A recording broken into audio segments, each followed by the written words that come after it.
8 ta uy butunligicha yonib ketgan, lekin Qur'on kitobi yonmagan. Qaranglar, izlar. Mana ayniqsa qaynotam kasalliklargacha yonib ketgan. Men 80 ga kirgan bo'lsam.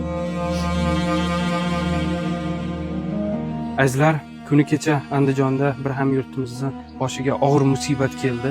8 ta xona yong'inda butunligicha yonib kul bo'ldi.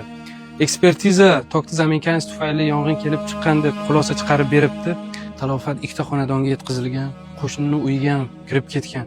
Hozirgi kunda bu oiladan 8 nafar inson 2 ta uyga kirib qolishgan. Kelinning uyiga. Qarichilikda xotinga juda ham qiyin bo'lib qoldi. Endi qachon shuncha uylarni qaytadan qurib bitkazishadi? Qanday qilavergan? Sog' qo'yganimiz biz tushundikmi? Lekin albatta Alloh sinov berdimi, sababini ham beradi azizlar. Sabab siz u biz.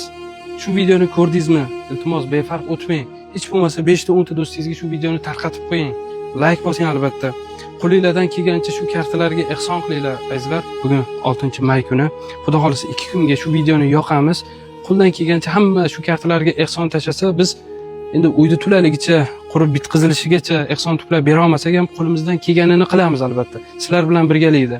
Agar yana bir 10 minut uxlab qolib turmaganimiz, ikkovimiz ham o'ttirsak qolib ketar ekanmiz.